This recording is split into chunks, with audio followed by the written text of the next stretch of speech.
Behind every villain is a truth, whether it be perceived or actual. I found 5 villains who may have been correct on a lot of their points, and the problem is, it's not the kind of thing you should agree on in public. Now, this video could get me into a lot of flack, and I just want everyone to know that I am a stable, healthy individual in the head.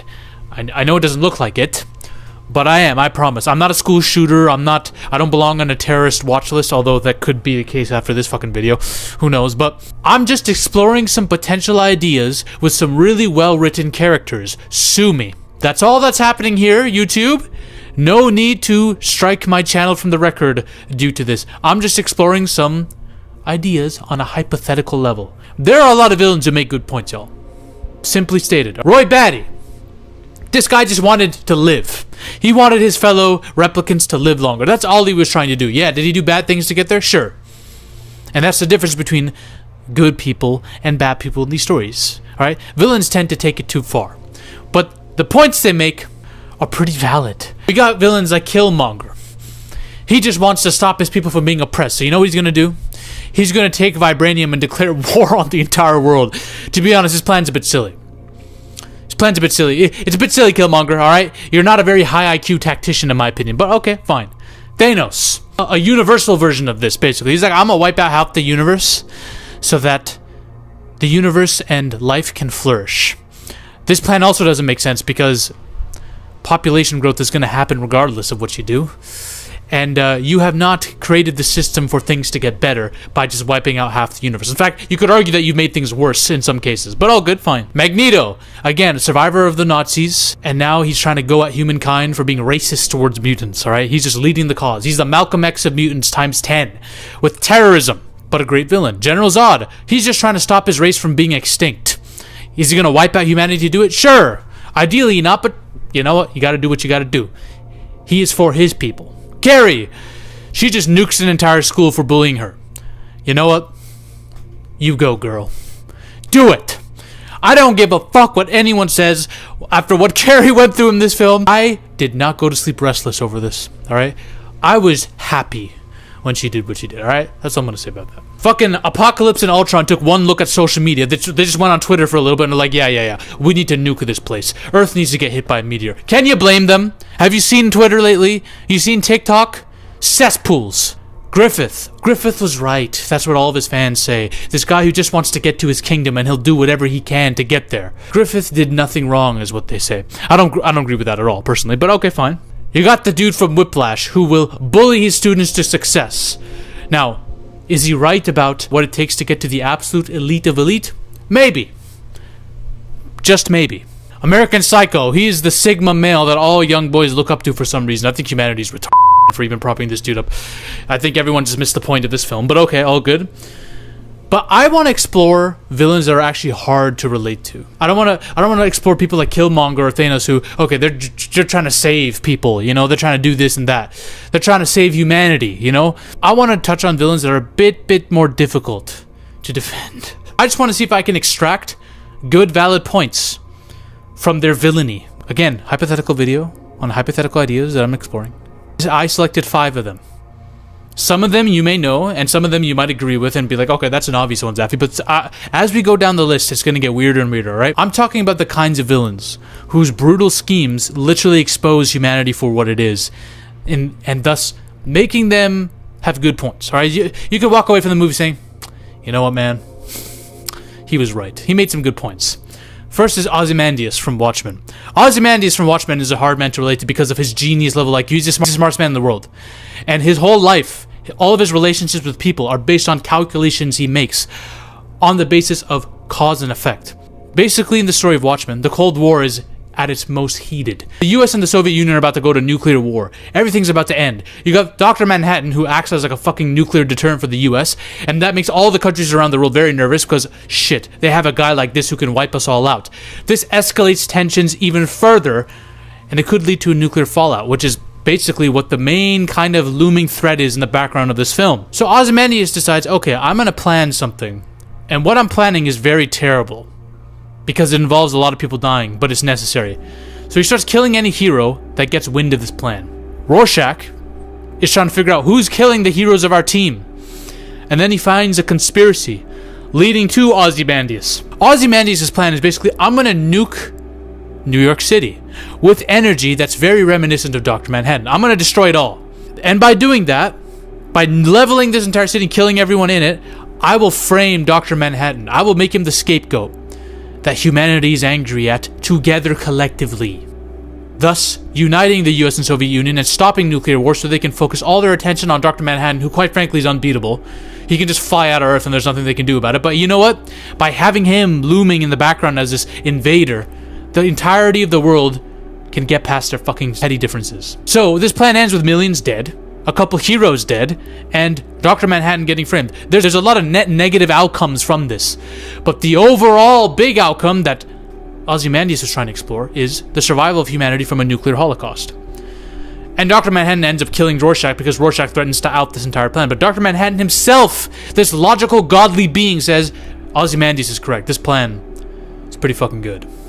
And this is a man who can foresee outcomes, right? Granted, tachyons were used by Ozymandias to stop his foresight abilities, but this guy logically came to the conclusion that, yeah, Ozymandias is correct. I need to be the villain here. So, Dr. Manhattan flies up to another planet and leaves humanity behind. Was he right? Well, this comes down to what you care about. You see, he's a pure utilitarian. Essentially, he focuses on results over the moral nature of actions themselves. Thus, he comes out with an outcome that's better for everyone in long term and is right for that time. You could say that the arrogance of this plan leaves some room for future failure, and we're going to dive deeper into what that could be. But you need to ask yourself, did Ozymandias do something that was wrong, making him a villain? Is it wrong to rob people of their right to choose their future, instead of completely nuking an entire city of people, robbing them of that chance, to create a better outcome? Yes, but you just nuked a bunch of people. You pretty much created a freaking mini genocide. To Ozymandias, this is irrelevant because he's not concerned with the right or wrong with it. He's concerned on what was the outcome. He's concerned on the calculations, and the calculations are based on one of the main levers that drives humanity to do what they do: fear of the unknown. When Dr. Manhattan, a entity that you knew for so long and used, seemingly turns against you by nuking a city randomly, New York City, one of the biggest cities, the US really loves that city, right? Suddenly you're thrusted into an unknown state, where now you're fighting back against this being. You're up against a corner. So when humanity is driven into that corner of fear, two things can happen. Chaos, everyone just goes crazy, all the countries go crazy and just start throwing bombs everywhere, or order. They all unite in their fear against a common enemy. And Ozymandias somehow calculated that the order would be the thing that would occur. So then you have to ask yourself, okay, do we want better outcomes as people? For overall, a net benefit for all of humankind? If so, then he was correct to do what he did. When it comes to the moral status of this question, can better human outcomes be determined by pure calculations? Because you can argue, no. Even on a utilitarian level, no. Because calculations, math, science, these are ever-expanding, endless ideas. This is not a closed-loop thing. Just because you did this and all these countries united now, that doesn't mean it's going to stop them from doing some crazy shit later. What if Dr. Manhattan ends up staying there and humanity can never get to them? Well, then that immediate threat that makes them all shit themselves is irrelevant for the time being, and they can get back to their petty differences. And every time you have Dr. Manhattan coming in and out, that still doesn't stop humanity from battling against themselves. Civil wars could get sparked within countries, right? So Ozymandias would have to do more calculations to account for the variables he missed in the first calculation, right? And his arrogance to think that he got all the variables in his first calculation is what could lead him astray and end in an outcome that's, in 20 years from now, worse than the outcome you got now. Same thing with someone like Thanos, right? Thanos, let's cut existence in half. You didn't account for like 70 variables, my friend. I made a whole video on this, how Thanos' plan was kind of stupid.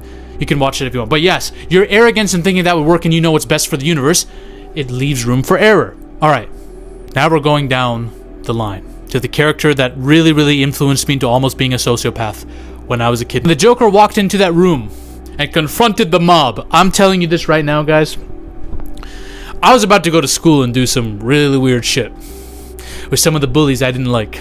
I'm not saying I was going to do some dangerous stuff. I had some really dark fantasies. I'm really glad I wasn't that influenced by the Joker as a kid. But I was influenced a little bit. As an adult, I can look back and say, this guy wasn't really right because he was kind of proven wrong. His plan with the fairies and saying, oh, who's going to blow each other up first? It kind of failed because none of them did, right? Humanity showed the best of itself on that night. But is that the whole picture, though? Because Joker kind of succeeded 2 out of 3 times in the film, if we're being real, guys. If we're being honest. He did have an ace up his sleeve. I want you to pay attention to this line. You see, their morals, their code is a bad joke, dropped at the first sign of trouble. They're only as good as the world allows them to be. I'll show you, when the chips are down, these civilized people, they'll eat each other. See, I'm not a monster. I'm just ahead of the curve. In other words, I just know the truth about humanity. And by speaking the truth, I might be a monster. By acting on the truth, I might be a monster. But you know what? What does that say about humanity? Whenever I look at this quote, I think on what's happening currently in the West, let's say, between political parties. I'm seeing people bend their moral fabrics. Bend their moral fabrics to defend and encapsulate an ideology that is so attached to their identity that they're just blind to it. That's what I'm seeing. I'm seeing people defend fucking Epstein, for example. I'm seeing people just do crazy shit out there in the world. And an entire society starting to descend to violence and just hatred all over the place. And it does look like animals eating each other. Now, we haven't descended into crazy wide-scale civil wars yet. Hopefully not. But every time I just see humanity, whether it's social media, online, or what's happening out there, I'm literally thinking to myself, what happens if a meteor just comes and hits us all? Would the world be better for it? That's what I'm thinking. I don't mean to sound like a nihilistic misanthrope, but that's what I'm thinking. So when I'm thinking about stuff like that, I'm like, man, Joker kind of had a point there. I'm seeing people surrender their morals and spread bullshit just for money and clout. This is the age of surrender. That's what we're in. And that's the very truth that Joker was trying to prove. And you didn't need to blow up half a city or threaten to blow up a hospital to see it. I'm just seeing it everywhere I look. Now, you could say Joker's philosophy is so general that of course you're going to see situations with bad apples coming to the forefront. Okay, let's talk in the context of the movie. That Reese guy who threatened to out Bruce Wayne as Batman. And went on and was going on news and saying, I know Batman's identity. What did Joker say? Joker said, I want this brother dead in a couple hours or I'm going to blow up a hospital. There was bare people trying to kill this dude. One dude tried to shoot at him. A cop tried to shoot at him. One dude tried to ram his car into him. Who knows what else would have happened if Bruce Wayne and Gordon didn't protect this dude. He probably would have been slaughtered by multiple people, gang banged, within minutes if Joker wanted it to happen. Because remember what he said. These people, they're only as good as the world allows them to be. What if the rules of the world change on them? Your loved one will die, potentially, if you don't do this. Yeah, what morals will you have then? How about you do me a favor, R-word someone, otherwise I'll kill your sister. You know? It's some really dark realities that we don't want to look at. I sound like a psychopath right now, I understand, but I'm just saying, hypothetically, there could be a point here. Rachel and Harvey Dent. Look how many cops gave them up and allowed the sabotage of the rescue attempt on Harvey Dent. Allowed Rachel Dawes to be taken and work for the Joker. Allow Harvey Dent to be taken. Look how many times Harvey Dent warned Commissioner Gordon. There are rogue cops that I've investigated on your payroll, on your team. They will fuck us over. I don't trust them. And it all happened. Like Joker planned and Joker foretold. Harvey Dent. They're only as good as the world allows them to be. The world where his freaking girlfriend, the love of his life, just got blown up in front of him. The entire society he's been trying to defend betrays him. He's like, fuck it, I'm killing people now. I'm gonna flip a coin and decide your fate, right? Breaks the law. Remember what Joker said. Upset the established order and everything becomes chaos. Oh, by the way, the funny thing about chaos, it's fair. That's the one line that got Harvey Dent to be like, yeah, this brother's got a point. Chaos is fair.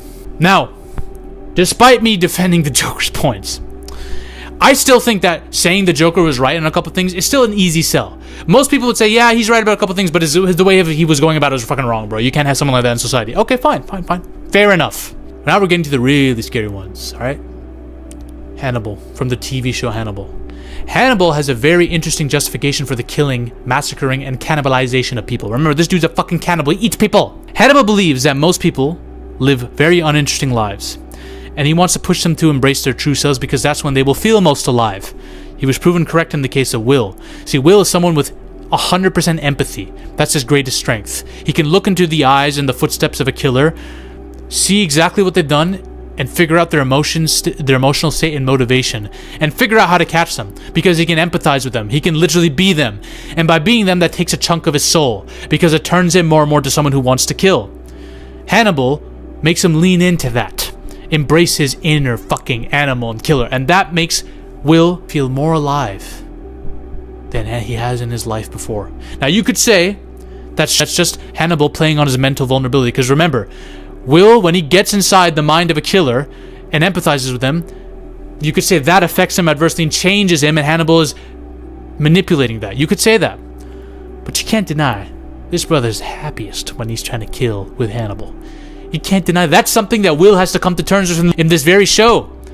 But that's not even the thing I want to touch on. Because yeah, Hannibal can be right about the nature of some weirdos and psychopaths. But what about when it comes to killing in general?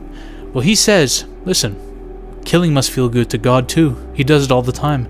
He talks about a church that was dropped on his worshippers because, God allowed it, a hurricane to happen, right? Are we not created in his image? Will Graham counters with this. He says, did God feel good doing that? Do you think that made God feel good? Hannibal says, it made him feel powerful. It's one of the scariest lines in the show. Now, what does this mean? Well, Hannibal is using this to justify his own actions, his own killing, arguing that if God is indifferent to human suffering, then he is merely acting in accordance with a divine example that we should follow. You could say, if you follow religion or something, that this is sacrilegious. Why? How could you be so arrogant, thinking you can act like God and using him to justify your actions? Well, Hannibal would counter saying, it can be blasphemy on your end if you're not acting in accordance to God's will, aka the example he sets out by killing people. You could say Hannibal is just using God for his own hedonism. Well, he could say, adversely to that, I have a stronger connection with God actually than you do. I have a stronger relationship with God than anyone because I'm the only one acting out the divine example he set forth. He makes another point. God can't save any of us because it's inelegant. Elegance is more important than suffering. What does this mean? What does this mean? He views life and the worth of life on the basis of an artistic lens. He views it as art. That's why he eats and creates such masterful dinners out of people. Life can bring you the greatest meals, and to not cook one of your victims is to waste that life. The inelegance is being saved by divine power arbitrarily. Divine intervention would ruin the point, the art of what humanity is. By being saved by divine power, that kills the artistic flair of experiencing life's dark, complex realities. That is God's design. For Hannibal, God is merely another creator, much like himself. The ultimate creator to many of you, and you might find this blasphemous, I'm just saying. God prioritizes overall aesthetic of a scene over the well-being of his subjects, clearly, if you look at the context of humanity and all the people that have suffered and died, right? So why not us, who follow in his image? Suffering isn't a problem to be solved. It's a part of the art. So if I dabble in the suffering of others, I kill people, I cook them, they suffer, their families suffer. That's just a part of life. I've asked various religious people, why does God do this? Why does God allow this suffering and all this? And they either say it's a test, or they say a life without hardship and suffering would ruin the masterpiece of God's reality, of God's creation. With life without suffering, it's not really a life. You can't live a perfect life like that. There's no such thing. It doesn't exist. That ruins what God is trying to do. Hannibal creates a similar point. Now, yes, he does it kind of to justify terrible things like killing people and eating people, but you can see the points he's making. His argument falls on itself when you see his bias against rude people. He says, when feasible, one should eat the rude. He finds rude people to be terrible, morally terrible people that deserve to die. So it's interesting. He says that killing rude people and eating them equals a more pleasant world. So he's putting a moral value on somebody or a moral value on something. Before, it was all about the art. Not a moral lens, but an artistic lens. But now, morals are coming in, and you're kind of seeing yourself as a god over these people you see as lesser than you because they are rude, right? So the argument kind of falls flat on itself, like many of these villains' arguments do. Anton Chigurh. We're getting weirder and weirder. Anton Chigurh, to me, is not a human. And this is where you have to separate the book from the film. The book actually showcases who he works for, an investor that he's an intermediary for. In this film, it's much more ambiguous as to where his origin is, what he does, who he works for. He's a force of fucking nature. Josh Brolin basically encounters a bag with $2 million over a botched drug run, okay? Anton is after him. But Anton is not after him because he's this emotionally unstable psychopath, you know? No. No. None of that. This guy goes around to randoms, flips a coin, and forces them to confront their destiny. Free will is limited. People make choices, but the ultimate outcome is determined by chance, not their choices. It's a 50-50 split to him, and he just goes around doing this with people. And the only person who denies and says, I'm not going to flip the coin because the coin doesn't make the choice you do, she dies anyways, because if you refuse to play the game of life, you lose. That's how nature works. Anton Chigurh is not a person. He's an instrument of fate, a force of literal nature. People ask, what happened to the money that he was after? What happened to that? That's not the point. It got taken by some kids, who knows? But he was in a specific scenario with specific people, and he was enforcing his code on them. This code being what nature fundamentally is. That's what I think Anton Chigurh is. He's not trying to kill people because he's angry or he's coming out in a state of emotion. Whoever's involved in the scenario of this $20 million being stolen is being met with the 50-50 split of fate, whether they like it or not. They can either win their entire life or they die. That's what he is, a force of nature. So you gotta ask yourself, is nature wrong? Is Mother Nature wrong? How can Mother Nature be wrong? Trying to cast moral aspersions and moral values on nature, it's hard to do. Javier Bardem simply is that, a force of nature. You're weighing the cruelty of him mercilessly killing people versus the beauty of humanity confronting themselves. And I believe that's what Javier Bardem is doing. This whole $20 million ruse in which he's trying to track down who took this money, it's a ruse for him to carry out this code, forcing people to confront their destinies, and their lives are dictated by chance. And this even backfires on someone like him, because a random coincidence of him getting into a car crash leads to him being let go by a bunch of kids who actually help him. They let this force of nature escape. A lot of things that happen in this movie are done by chance, and you have to ask yourself, is that wrong? Is it right? Maybe there is no Javier Bardem, Anton Chigurh is wrong. Maybe he's the most right person in this movie because he has no bias, he has no emotion, no, he's simply a force of nature. Now we're going to get to the final one. I can barely breathe, so I'm sorry. Bear with me. The final one you could argue is not a villain, but I would say he actually is. Don't leave. The Lizard King, otherwise known as Robert California from The Office. Don't leave! I know, all the serious villains, Zafi, you mentioned, now you mentioned this clown. Listen, Robert California, it might be one of the most interesting villains of all time. After Michael Scott left, The Office show had to fill the void. And they filled it with one of the weirdest, most charismatic dumbasses to ever grace the screen. A dude who can talk his way out of any situation. This guy goes from being calm, cool, collected, saving the company essentially, to once his divorce happens, he has a fucking meltdown, nuclear meltdown, and almost wrecks the company he's in. He's a manipulative man, a pervert, sexual deviant, harasses women in his own workplace, almost wrecks the entire company single-handedly, and then slithers out of it by lying, saying, oh, I'm gonna create a charity that benefits fitness models, Latinas, and Eastern European women. Just wants to fuck a bunch of women. He has a huge house that he refers to as his eyes wide shut mansion. Makes references to the fact that all the rituals that would happen here, right? This dude would 100% be on an Epstein list. Let's just be real. But he does make an interesting point. All life is sex. What did he mean by that? He asserts that all life is sex to multiple people. Constantly refers to sex all the time. I think he means that every interaction, every motivation, every business decision, every human interaction is fundamentally driven by primal subconscious urge for power, reproduction, and dominance. Charles Darwin evolution type shit. Life is a competitive game where sexual energy drives focus, negotiation, and survival. Robert equates sexual desire with the desire for power and control, so he views business deals as acts of seduction and conquest. So if you look at it through an evolutionary psychology lens, it kind of makes sense. Because the desire for sex leads to reproduction, which leads to the whole need for survival, right? It's all interwoven with each other. It all starts from somewhere. And he believes it starts with sex. I want to fuck somebody. And once you understand the ins and outs of the different ways a sexual drive manifests in people, you understand people. It's how he was able to talk Jo Bennett out of her job and take it from her. Jo Bennett, a very strong personality, a strong CEO, he just talked her out of her job. Because he understood what it takes to be a human being. He understands what it takes to walk into a room and get everyone to respect you and fear you at the same time, to speak and have people listen, because he understands that primordial nature within people. However, on the flip side of this, sexuality also destroys him, because he's horny for Nellie, and because of that, he allows her to take Andy's job, unlawfully by the way, and which causes Andy to say, fuck this, I need to bring in David Wallace to buy back this company and take Robert's job. So he screws himself over in the process. So he's a victim to his own philosophy, which is proven correct. Sexuality helped Robert win and lose. It helped him get the job. It helped him get to the positions of power he's in. It also helped him have his downfall, his own horniness. It helped Andy win back his job. It helped Andy get hired to the position in the first place, and then helped Andy have his downfall later too. It all makes sense. So, in the end, many ways, Robert was right. Everything is about sex to him.